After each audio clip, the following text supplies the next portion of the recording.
সুধী দর্শক, মোহনা টেলিভিশনের নিয়মিত আয়োজন ভিন্নমাত্রা আলোচনা অনুষ্ঠানের পক্ষ থেকে আমি নজমুল হক নান্নু আপনাদের স্বাগত জানাচ্ছি।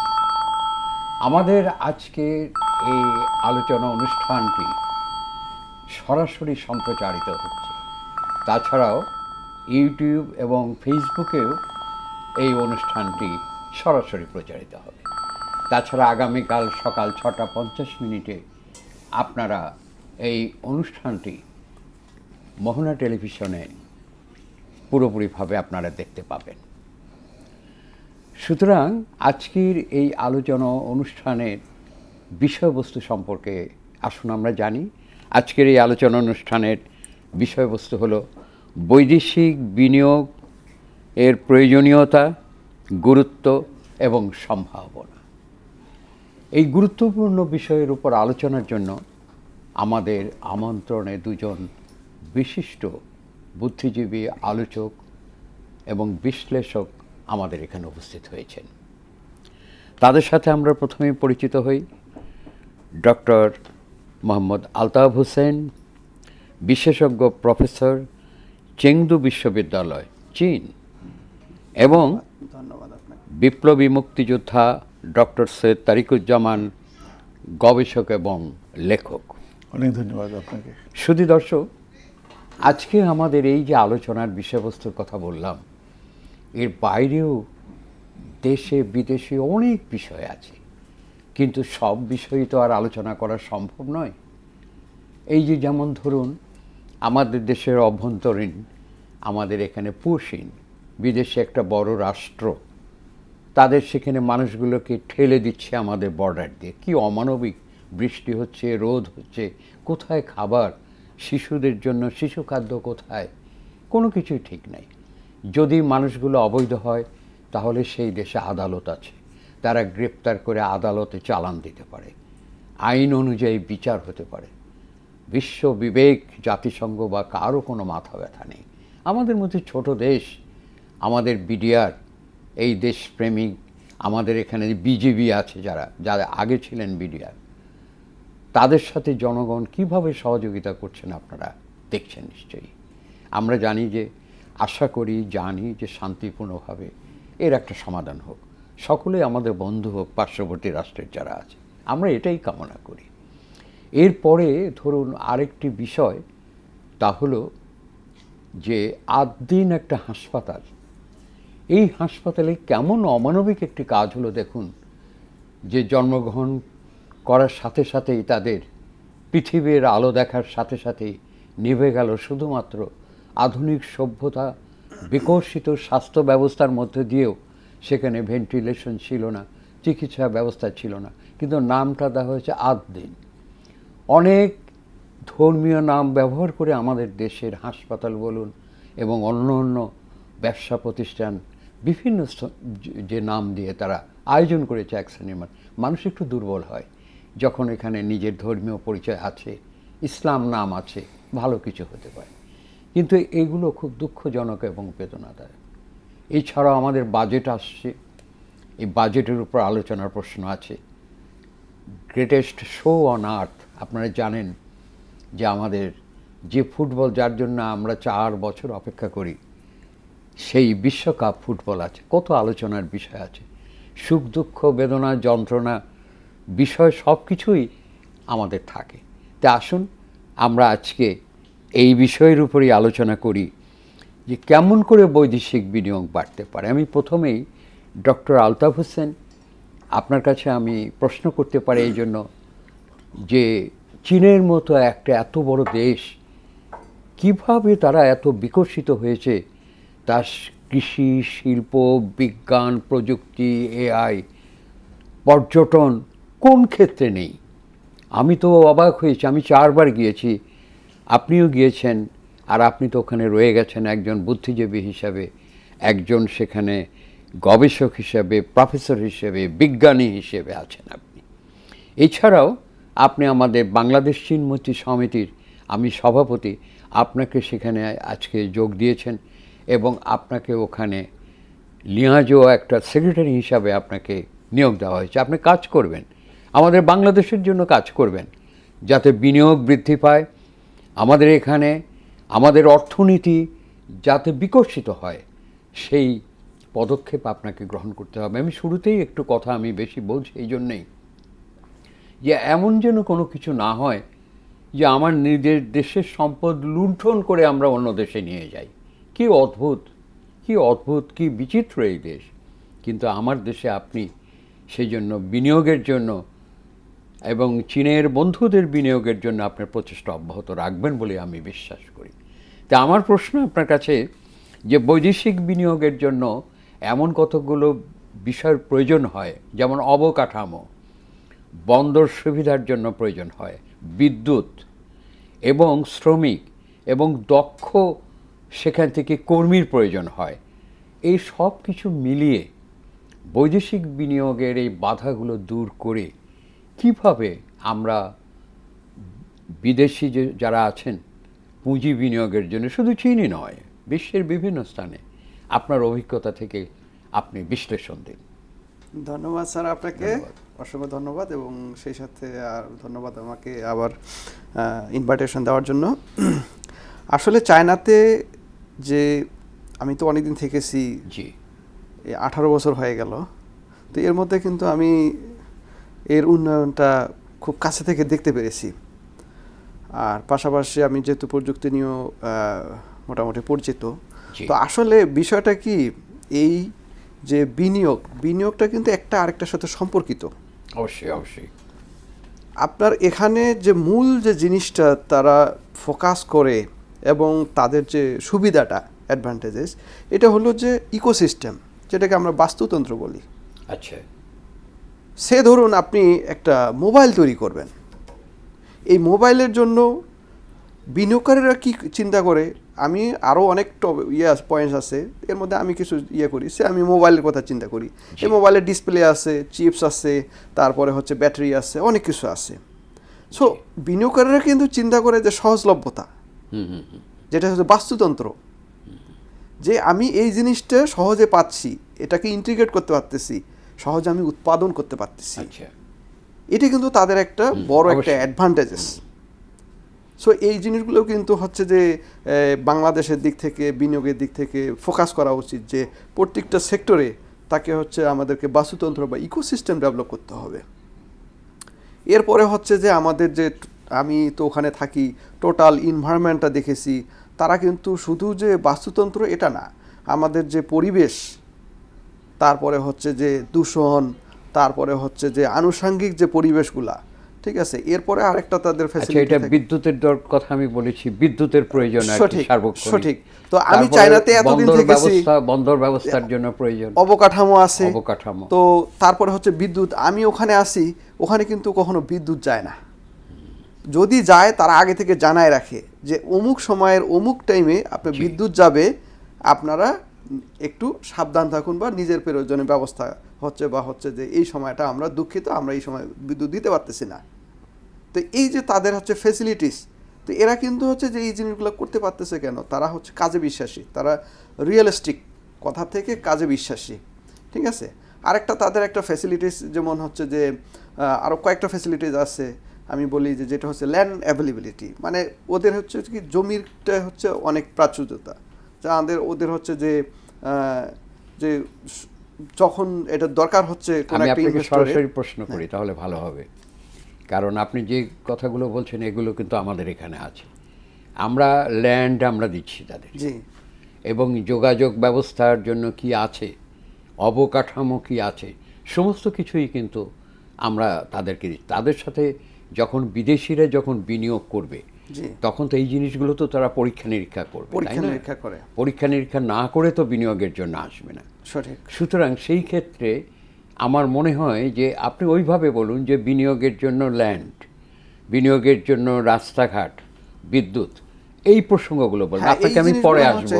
আমি আমার দেশে যিনি আছেন, ডক্টর তরিকুজ্জামান, অর্থনীতির ছাত্র ছিলেন আপনি বলুন যে আমাদের বাংলাদেশের মতো উন্নয়নশীল একটি দেশ, এই দেশের অর্থনীতি বিকশিত করার জন্য বৈদেশিক বিনিয়োগ কিভাবে আমরা বিদেশিদের টানতে পারি, আমরা আগ্রহকে সৃষ্টি করতে পারি, যাতে করে তারা আমাদের এখানে বিনিয়োগ করে, আমাদের অর্থনীতি বিনির্মাণে একটা অনেক বড় কাজ হয়। আপনি বিশ্লেষণ করুন। অনেক ধন্যবাদ আপনাকে নান্নু ভাই। তো বিদেশি বিনিয়োগ আকর্ষণ করার আগে আমি একটু বিনিয়োগ নিয়ে একটু কথা বলব, কিছু মনে করলে, যেহেতু আমি অর্থনীতির ছাত্র। আমাদের অর্থনীতির যেটা পড়ায়, সেটা ক্লাসিক্যাল ইকোনমি হোক, নিউ ক্লাসিক্যাল ইকোনমি হোক, যে কোনো একটা দেশের উন্নয়ন বলি, অগ্রগতি বলি, শুরু হয় বিনিয়োগ থেকে। জি, আমরা সঞ্চয় করবো, এটা বিনিয়োগ করবো, বিনিয়োগ করলে এটা মাল্টিপ্লায়ার একটা এফেক্ট হয়ে বড় আকারে উৎপাদন বাড়বে, শ্রমিক নিয়োগ বাড়বে, জাতীয় আয় বাড়বে, দেশটা এগিয়ে যাবে। এখন এই বিনিয়োগের দুইটা সোর্স আছে, একটা দেশীয়, একটা বিদেশিক বিনিয়োগ, যেটা আপনি বলতে চাচ্ছেন। তো বৈদেশিক বিনিয়োগটার গুরুত্ব আরও বেশি কখন হচ্ছে, যেহেতু আমার দেশীয় বিনিয়োগ অনেক কমে গেছে। আচ্ছা, দেশীয় বিনিয়োগ কমে গেছে কেন, যেটা আমরা সবাই জানি, যে গত যে স্বৈরাচারী সরকার ছিল আওয়ামী লীগের, তারা দীর্ঘদিন যখন ক্ষমতা ছিল, প্রায় 17 বছর, তখন তারা এবং তাদের স্বজনরা এই দেশ থেকে প্রায় 5.25 লাখ কোটি টাকা, এটা বিশাল অঙ্ক, এটা দেশ থেকে পাচার করে বিদেশে নিয়ে গেছে। মানে 5,25,000 কোটি টাকা অ্যারাউন্ড এরকম টাকা তারা পাচার করেছে। আচ্ছা, আপনি এটাও দেখেছেন যে বাংলাদেশ ব্যাংকের গভর্নর, তিনি যেখানে টাকা আমানত আছে সেই টাকা পর্যন্ত তিনি লুণ্ঠন করেছেন, সহযোগিতা করেছেন। করছে। এটা Exactly. অদ্ভুত ব্যাপার। অদ্ভুত ব্যাপার।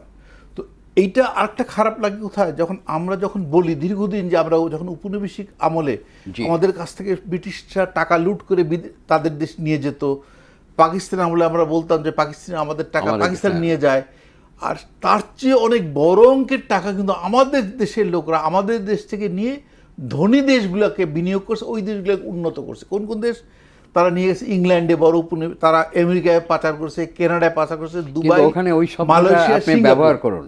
আমাদের দেশের টাকা তারা নিয়ে যায়নি, আমাদের দেশের টাকা তারা লুণ্ঠন করে নিয়ে গেছে, রাইট। আপনি একদম ঠিক কথা, লুণ্ঠন করে পাচার করেছে, যে কারণে আমাদের দেশে ব্যাংকগুলি একটা তারল্য সংকটে ভুগতেছে। সমস্ত ব্যাংকগুলি তাদের টাকা বেশিরভাগ নাই, এটা লুণ্ঠন হয়ে গেছে। ফলে তারা যে আমাদের দেশীয় যে যারা বিনিয়োগকারী তাদেরকে টাকা দিবে, সেই টাকা তারা দিতে পারছে না পর্যাপ্ত। জি, এইখানে একটা বিরাট ঘাটতি পড়ে গেছে আমাদের বিনিয়োগের জন্য, অর্থাৎ বিনিয়োগ করতে হবে। জি, এই কারণে কিন্তু আমাদের জন্য এখন বৈদেশিক বিনিয়োগটার গুরুত্ব অনেক বেশি বেড়ে গেছে, অনেক বেশি। অপরিহার্য। হ্যাঁ, ঠিক। এখন এই বৈদেশিক বিনিয়োগ কিভাবে আসতে পারে আমাদের দেখতে হবে। বলুন। এবং সেই জন্য কিন্তু আমাদের বর্তমান সরকার, আমি যতটুকু দেখছি, যথেষ্ট তৎপর।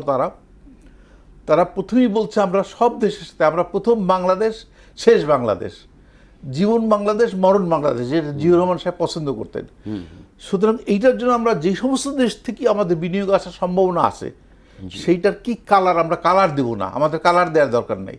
কে সাম্রাজ্যবাদী, কে নয় সাম্রাজ্যবাদী তা না। আমরা চীনের কাছে যাব, আমরা আমেরিকার কাছে যাব, আমরা রাশিয়ার কাছে যাব, এবং যাচ্ছে সরকার। আমরা যেখানেই যে সুযোগটা আছে আমরা সেখানে যাব।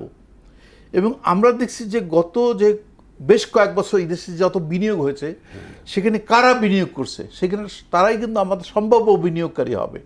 সেখানে দেখা যাচ্ছে যে আমাদের ইউরোপের দুইটা দেশ সবচেয়ে বেশি বিনিয়োগ করেছে, একটা হলো যুক্তরাজ্য, ইংল্যান্ড যারা, আর একটা নেদারল্যান্ড। আচ্ছা, আচ্ছা, হ্যাঁ, নেদারল্যান্ড, এদের বিনিয়োগ বেশি। আর এশিয়ার মধ্যে আমাদের দেশে চীন, সিঙ্গাপুর, দক্ষিণ কোরিয়া, জাপান, তারপরে ভারত, তারপরে অন্য দেশগুলো কম বেশি করেছে। আর এর বাইরে আছে আমেরিকার ইনভেস্টমেন্ট। আচ্ছা, এখন আমার প্রশ্ন হলো যে এটা তো আপনি বললেন যে ইনভেস্ট করেছে, তো এখন আমরা আমাদের বিনিয়োগের জন্যে, আমাদের দেশের বিনিয়োগের জন্যে কি সুযোগ সুবিধাগুলো আমরা দিতে পারি, কোনগুলো আমরা রেডি রাখতে হবে যাতে করে তারা বিনিয়োগ আসে? রাইট। যারা করেছেন সেটা তো আমরা শুনলাম। কারেক্ট। এখন বলুন, সেক্ষেত্রে এটার প্রধান জিনিস হলো অবকাঠামো এবং জ্বালানি, আর একটা পোর্ট। একটা হলো আমাদের দেশে গ্যাস, বিদ্যুতের একটা অভাব আছে, জি, যেটার কারণে কিন্তু দেশীয় বিনিয়োগকারী এবং বিদেশি বিনিয়োগকারী সবাই একটু অ্যাফ্রেড যে আমরা পর্যাপ্ত তারা, কারণ যে কোনো কারখানা কলকারখানা চালাতে হলে বিদ্যুৎ এবং গ্যাস মাস্ট। জি। এটা ছাড়া কোনো কারখানাই চলবে না আপনার, সেটা গার্মেন্টস ফ্যাক্টরি হোক বা অন্য ফ্যাক্টরি হোক। তো আমাদের দেশে এখানে একটা সমস্যা আছে, আমাদের বিদ্যুৎ এবং গ্যাসের আমাদের একটু পর্যাপ্ত নাই, সোজা কথা। দ্বিতীয়ত অবকাঠামো, এই মালটা যে উৎপাদন করবে, এই মালটা যে ক্যারি করে পোর্টে নিতে হবে, তারপর চালান দিতে হবে, তাদের বিক্রি করতে হবে। যদি বিক্রি না হয় তাহলে তো কাজ হবে না। তাহলে কি আপনি বলতে চাচ্ছেন যে আমাদের অবকাঠামো নির্মাণ এবং জ্বালানি, বিদ্যুৎ, এই গুলো আমাদেরকে সুযোগ অবশ্যই- দিতে হবে অবশ্যই। অবশ্যই দিতে হবে। আচ্ছা, আপনাকে ধন্যবাদ। Plus আবার আরেকটা জিনিস আবার শুধু- আরেকটা জিনিস শুধু বলে নেব রান্না ভাই, সেটা হলো যে আরেকটা বলিনি আমি, যাদের এই কারখানা করার মতো জায়গা দিতে হবে।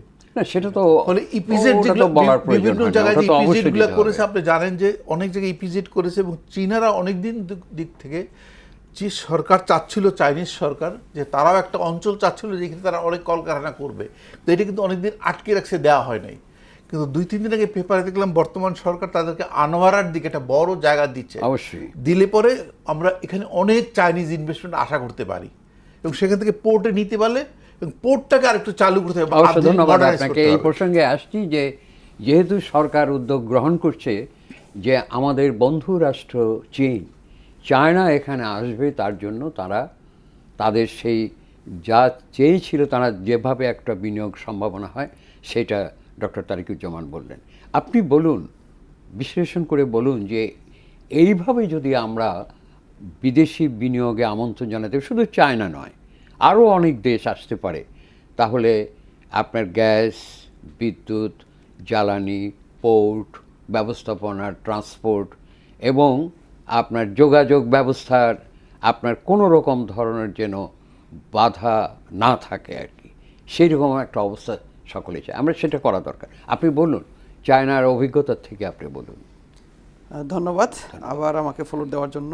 আসলে আমি প্রথমে চায়নার সুবিধাগুলো বললাম, আমি ওনার কথার সাথে আরও কিছু কথা অ্যাড করতে চাই। সেটা হলো যে মানে ইকোনমিক্সের ভাষায় বা যদি বলি ম্যানেজমেন্টের ভাষায়, যেটা হলে সাপ্লাই চেইন, এটা কিন্তু খুবই গুরুত্বপূর্ণ একটা আমাদের হচ্ছে যে খুব ডেভেলপ করতে হবে। এই সাপ্লাই চেইনটার মধ্যে কিন্তু সব কিছু পড়ে, যে আপনার ধরেন যে যোগাযোগ ব্যবস্থা এবং কিভাবে আমরা মালটা পাঠাচ্ছি, কিভাবে ইয়ে করতেছি, এই সাপ্লাই চেইনকে ইয়ে করতে হবে। আর আরেকটা হলো যে আমাদের যে মূল্যস্ফীতি, এটা একটা হচ্ছে একটা ক্রিটিক্যাল পয়েন্ট। এখন বাংলাদেশের মূল্যস্ফীতি আমাদের হচ্ছে 9.42 মনে হয়, 9 তো এই যে আমি যদি একটা বিনিয়োগকারী 9.42 না 8.42? 9.42 এখন 9 ক্রস করেছে মাত্র। 9.42 42 আর 04 আমার something। 9.4টা আমার কাছে স্ট্যাটিস্টিক্যাল ডাটা, যাই হোক অ্যারাউন্ড অ্যাপ্রোচিমেন্ট। তো এই যে একটা ইনফ্লেশন রেট, এটা কিন্তু অবশ্যই সরকারকে হচ্ছে যে পলিসি বা হচ্ছে যে পদ্ধতিগতভাবে কমিয়ে আনতে হবে। কারণ একজন বিনিয়োগ চিন্তা করে যে আমি যদি এখানে ইনভেস্ট করি তাহলে কি আমার টাকার মানটা বা হচ্ছে যে, এটা কিন্তু খুবই ক্রিটিক্যাল ফ্যাক্টর। আপনি শুনলে অবাক হবেন, চায়নার ইনফ্লেশন রেট অনলি 0.8%।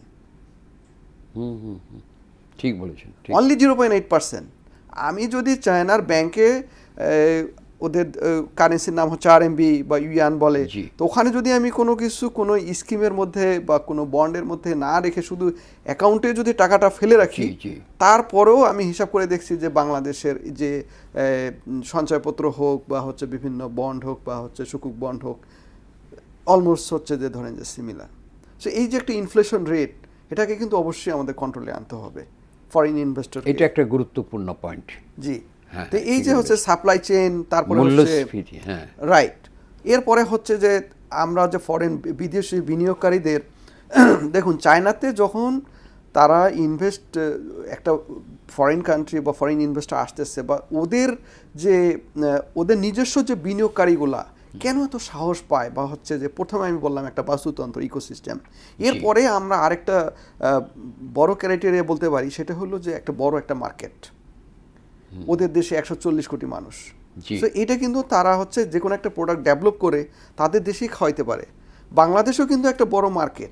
বাংলাদেশ বিশ্বের মধ্যে আমি দেখলাম মনে হয় মানে 8ম একটা মার্কেট বাংলাদেশে জনসংখ্যার দিক থেকে।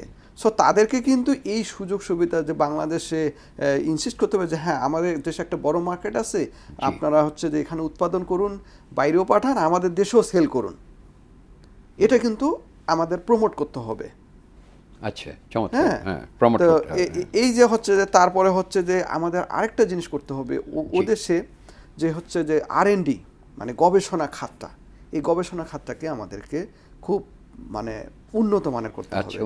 আজকে আমি বাজেটে দেখলাম, এটা হয়তো এর মধ্যে কোনো না ভিতরে হয়তো আছে, আমি সরাসরি কিন্তু গবেষণার কোনো দেখলাম না, হয়তো শিক্ষা এবং টেকনোলজির মধ্যে হয়তো ওরা ইনক্লুডেড করে দিয়েছে, হয়তো আমার কাছে ডাটাটা আছে, সেটা হলো যে আপনার এডুকেশন অ্যান্ড টেকনোলজি, শিক্ষা এবং প্রযুক্তির জন্য 11.7% হচ্ছে যে এটা রাখছে।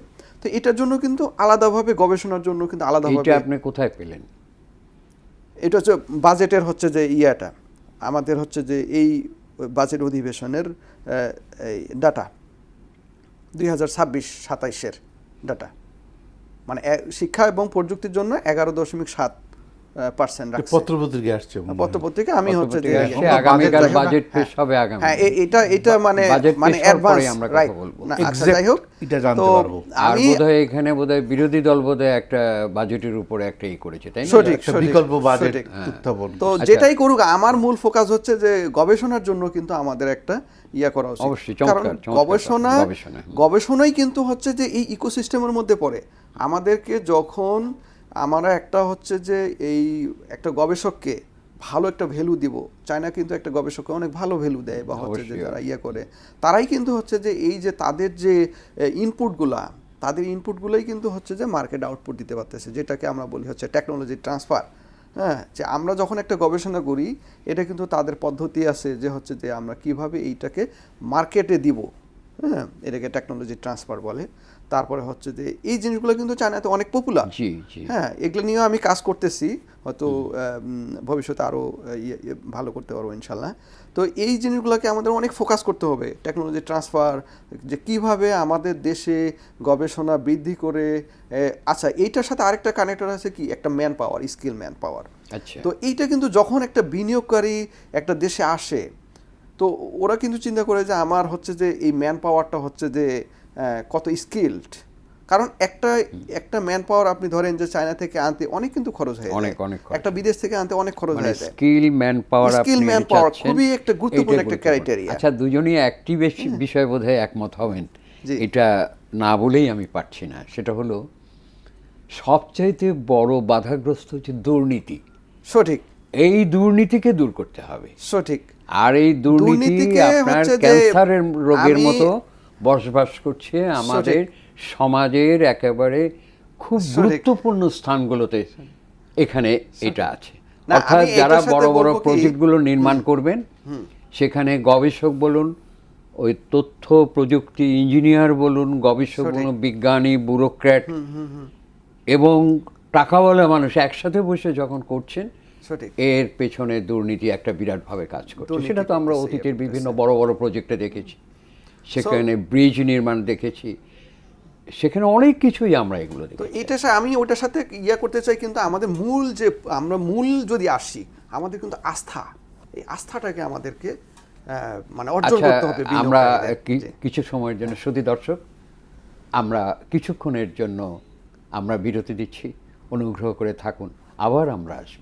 শ্রোতা দর্শক, আপনাদেরকে ধন্যবাদ। আবার আমরা ফিরে এসেছি যে প্রসঙ্গটি ডক্টর আলতাফ আমি কথা বলছিলাম, যে আমাদের সমস্ত কিছুর মধ্যে দুর্নীতি যাতে দূর করতে পারে একটি বর্তমান সরকার, সে প্রচেষ্টা কিন্তু অব্যাহত আছে, সেটা অবশ্য থাকতে হবে। আপনি বলুন, যেখানে বলছিলেন। হ্যাঁ, আচ্ছা, যেটা হলো আমি যেখান থেকে বলতেছিলাম, শুরুটা কিন্তু আমাদের হচ্ছে যে আমাদের মূল ইয়া থাকতে হবে যে আস্থা। এই আস্থাটা যখন আমরা অর্জন করতে পারবো বৈদেশিক বিনিয়োগকারীদের, তখন কিন্তু তার এই যে একটা ফ্লো তৈরি হলে কিন্তু খুব সহজে জিনিসটা অর্জন করা যায়। এই আস্থার জন্য কিন্তু আমাদের অনেক কিছু ক্রাইটেরিয়া পড়ে যায়। যেমন হচ্ছে যে আপনি বললেন দুর্নীতি, এটাকে আমাদের বিভিন্ন পলিসি মেকিং যে সরকার চেষ্টা করতেছে, এবং ভবিষ্যতে ইনশাল্লাহ আরও ভালো করবে আশা করতেছি। এরপরে কিন্তু আমাদের হচ্ছে যে করতে হবে, যেমন আরেকটা পয়েন্ট আমরা বলতে পারি যে আমি যে শুধু বিনিয়োগকারীদের কাছে বড় বড় মেগা প্রজেক্ট আশা করব, এটা না। আমি যে শুরু থেকে বললাম যে ইকোসিস্টেম, বাস্তুতন্ত্র, এই বাস্তুতন্ত্র আমাদের যারা বিনিয়োগে কাজ করতেছে, আমিও চেষ্টা করতেছি। তো এই যে ধরেন যে একটা প্রোডাক্ট তৈরি করতে যে লাগে যে জিনিসগুলা, এগুলাকে কিন্তু আমাদের ওভারঅল জিনিসগুলোকে ট্যাগ করাই দিতে হবে। আচ্ছা, যে আমি ধরেন যে আমি একটা বড় মেগা প্রজেক্ট নিয়ে আসলাম, আমার দেশের উন্নতি এইভাবে, এটা একটা ভালো একটা দিক, কিন্তু আমাদেরকে একটা প্রোডাক্টের জন্য ইকোসিস্টেমটাকে ডেভেলপ করতে হবে। যে হ্যাঁ, আমি এই মোবাইলের জন্য আমি ধরেন যে এই ব্যাটারি আমার আছে, আমার ডিসপ্লে আছে, তাহলে কিন্তু আমি বিনিয়োগকারীকে আকৃষ্ট, হ্যাঁ আপনারা আসেন, এখানে আমাদের সব কিছুই আপনি আছে। আরেকটা জিনিস বলছি, স্কিল। Skill man power. যেই প্রজেক্টটা আমি করব, সেই প্রজেক্টের মানে স্কিল ম্যান পাওয়ার, যোগ্যতা সম্পন্ন ম্যান পাওয়ার এখন Manpower. আছে কিনা, রাইট সেটার জন্য সেটাও তো আমাদের তৈরি করতে হবে। রাইট শ্রমশক্তি। এবং দক্ষ হ্যাঁ, জনশক্তি। হ্যাঁ, আপনি জনশক্তি এই বা প্রসঙ্গে বলুন। শ্রমশক্তি। হ্যাঁ, আপনি বলুন এই প্রসঙ্গে। আমি এই দক্ষ শ্রমিকের বিষয়েও আসি। আমি বাংলাদেশ সরকারের অর্থ মন্ত্রণালয়ের একটা বিশাল প্রজেক্ট আছে আচ্ছা দক্ষ শ্রমশক্তি তৈরি করার জন্য। আচ্ছা আচ্ছা। অর্থ মন্ত্রণালয়ের সিসি প্রজেক্ট বলে এটাকে। এই সিসি প্রজেক্টের সাথে এই গার্মেন্টস থেকে শুরু করে, নির্মাণ শ্রমিক থেকে শুরু করে, জাহাজ শ্রমিক থেকে শুরু করে বিভিন্ন প্রায় 13টা সেক্টরের যত রকম স্টেক হোল্ডার আছে তাদের নিয়ে একটা বিশাল দক্ষ শ্রমিক তৈরি করার কাজ চলতেছে, জি। বিশাল আকারের। হ্যাঁ, ওরা বিভিন্ন যত বাংলাদেশে যত টেকনিক্যাল ট্রেনিং ইনস্টিটিউট আছে বা টেকনিক্যাল স্কুল অ্যান্ড কলেজ আছে, টিএসসি এবং টিটিসি, এটা কিন্তু সারা বাংলাদেশের 64 জেলায় আছে। আচ্ছা। ওখান জায়গায় ট্রেনিং দিচ্ছে, ঢাকায় বিভিন্ন জায়গায় ট্রেনিং দিচ্ছে এবং দক্ষ শ্রমশক্তি তৈরি করার জন্য খুব আপ্রাণ চেষ্টা করছে তারা। সাথে সাথে তারা আবার চেষ্টা করছে ওদের সাথে যারা এমপ্লয়ার তাদের সাথে যোগাযোগ করিয়ে দিতে। চেষ্টা কিন্তু চলছে। সেখানে আমার দক্ষ শ্রমশক্তির নির্মাণ শ্রমিক বলি, বিদ্যুতের বলি, যে কোনো লাইনের বলি। আচ্ছা, আপনি শুধুমাত্র দক্ষ শ্রমশক্তি বলতে শুধুমাত্র শ্রমিক কর্মচারী বলছে কেন? কেন ইঞ্জিনিয়ার তো হতে পারে, Engineer আছে, টেকনিশিয়ান তো হতে গবেষক পারে, তাই হতে না? পারে, ইয়ে হ্যাঁ, হতে একজন পারে, গবেষক হতে হতে পারে, পারে, অর্থনীতিবিদ হতে অর্থনীতি পারে। হতে পারে। এবং আপনাদের দুজনের কাছেই আমার প্রশ্ন যে দেখুন, এখন আপনার প্রত্যেক জেলা এবং স্বীকার করতেই হবে তথ্য প্রযুক্তি বিশ্ববিদ্যালয় প্রযুক্তি। হয়েছে, তাই না? সঠিক। এমনি যেরকম ধর বুয়েট হয়েছে, চুয়েট হয়েছে, এরকম ধরনের অনেকগুলো হয়েছে, কিন্তু এর সাথে কিন্তু তথ্য প্রযুক্তি বিশ্ববিদ্যালয় হয়েছে। প্রতি বছর বিপুল সংখ্যক ছাত্রছাত্রী এখান থেকে তারা উত্তীর্ণ হয়ে পাশ করে আসছে। তাদের তো আমাদেরকে চাকরি দিতে হবে, সঠিক। তাদেরকে তো কাজে লাগাতে হবে, এবং তাদের কাজে লাগানোর জন্যই আমরা বৈদেশিক বিনিয়োগের জন্য এবং দেশীয় বিনিয়োগের জন্য প্রচেষ্টা অব্যাহত রেখেছি। বর্তমান সরকার রেখেছেন, তারেক রহমান সরকার এই দিক দিয়ে কিন্তু প্রচারের চাইতে ভেতর থেকে গুছিয়ে নিচ্ছেন। এবং আমার মনে হয় প্রধানমন্ত্রী তারেক রহমানের আমরা অতিরিক্ত প্রশংসা না করে সত্য কথাটি বললেও স্বীকার করতে হবে, উনি বেশি কথা বলা বাদ দিয়ে বেশি কাজ করার কাজে দিকে কিন্তু বিশ্বাসী। দৃষ্টি দিয়েছেন, হ্যাঁ, কাজে তাই না? বিশ্বাসী হতে হবে। যে এই দেশকে অগ্রগতি সাধন করতে হলে কাজটাকে দ্রুত গতিতে সেখানে এগিয়ে নিয়ে যেতে হবে। এটা একটা ভালো লক্ষণ। এখন আপনারা বলুন যে যারা পাশ করছে তাদের আজকে আমরা যদি চাকরি দিতে চাই তাহলে বিদেশি বিনিয়োগের জন্য, তাহলে এটা কি ধরনের বিনিয়োগ দরকার, কি ধরনের ইন্ডাস্ট্রি দরকার, কি ধরনের কি করতে হবে, সেটা নিয়েও তো একটা গবেষণার প্রয়োজন হয়।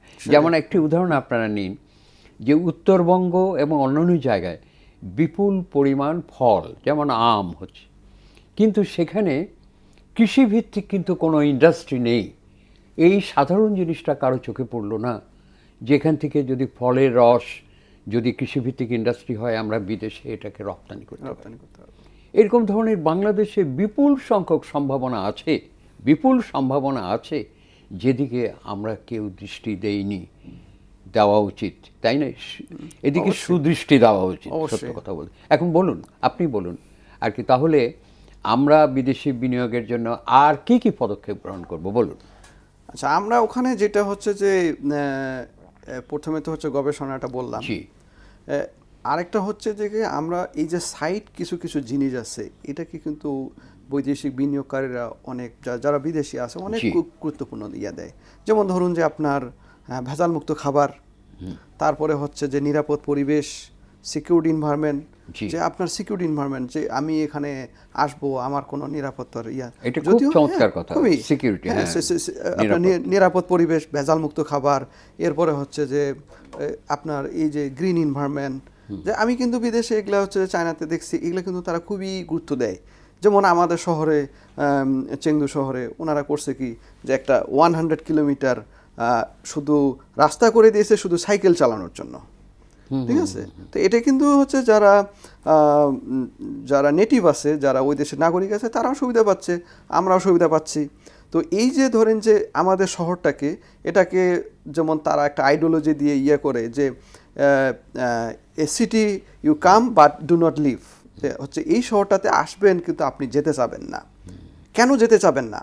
এই যে তাদের হচ্ছে যে ফ্রেন্ডলি এনভায়রনমেন্ট, এই যে তাদের হচ্ছে সবুজায়ন, এই যে তাদের হচ্ছে বাস্তুতন্ত্র, আপনি হাতের কাছে সব কিছু পাচ্ছেন হাতের নাগালে।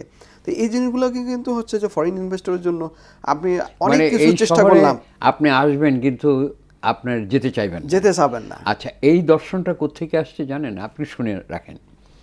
আমি 1981 সালের জানুয়ারি মাসে আমি আপনার চেংদুতে গিয়েছেন, সিচুয়ান প্রভিন্স। ধন্যবাদ আপনাকে। সেখান থেকে হ্যাঁ। আপনার আমাদের একটা মিউজিয়ামে নিয়ে যাওয়া হয়েছিল। আচ্ছা। সেখানে যে তারা বলছেন যে তোমাদের দেশ বাংলাদেশ ভ্রমণ করেছিলেন একজন পর্যটক, আচ্ছা। তার নাম ছিল ফাহিয়েন।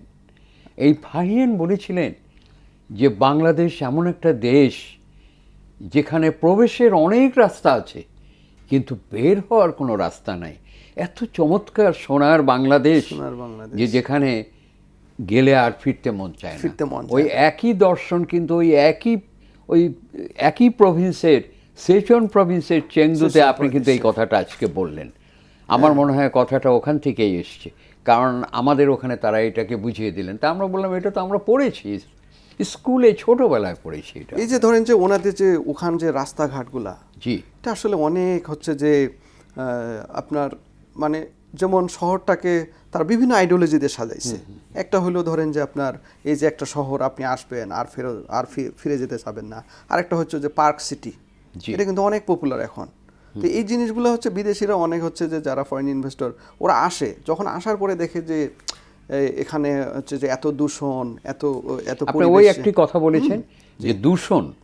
আমাদের এখানে এত দূষণ, এবং আমাদের এখানে আরো সবচেয়ে শব্দ দূষণ। এই দূষণ কিন্তু অনেক ধরনের আছে, অনেক শব্দ ধরনের দূষণ, পরিবেশ দূষণ, পানি দূষণ। হ্যাঁ, আপনি ধরেন তারপরে যে আপনার ধোঁয়া, ধুলা, এই মানে যে ধোঁয়া, অকল্পনীয়। এখানে বিদেশিরা কিন্তু তো এসে এক্ষেত্রে কিন্তু প্রযুক্তির ব্যবহারও করতে হবে। যেমন সরকার ইতিমধ্যে যেমন হচ্ছে এআই এর হচ্ছে যে ক্যামেরা লাগাইছে।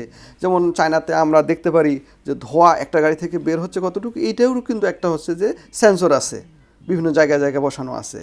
এখন কিন্তু আমরা ওই ধোঁয়া, ওই যেই গাড়িগুলা বাংলাদেশে অনেক গাড়ি আছে এমন আছে যে আপনার দেখতে নতুন মনে হচ্ছে কিন্তু ও যে এত পুরাতন, এবং হচ্ছে যে এত হচ্ছে যে ধোঁয়া বের হয়, এটা হচ্ছে যে আপনার যে একটা স্ট্যান্ডার্ড আছে এর থেকে অনেক অনেক নিচে তাড়িয়ে, মানে অনেক পুরাতন, কিন্তু প্রতি বছর কালার করে করে করে হচ্ছে এটা এই দূষণের বিষয়ে অবশ্য অন্যদিকে না যেও এক লাইনে আমরা বলতে পারি এই যে জলবায়ু এবং যে দূষণ, সেটা কিন্তু আমাদের উন্নয়নশীল দেশের চেয়ে যে উন্নত দেশগুলোই কিন্তু এর জন্য বেশি দায়ী।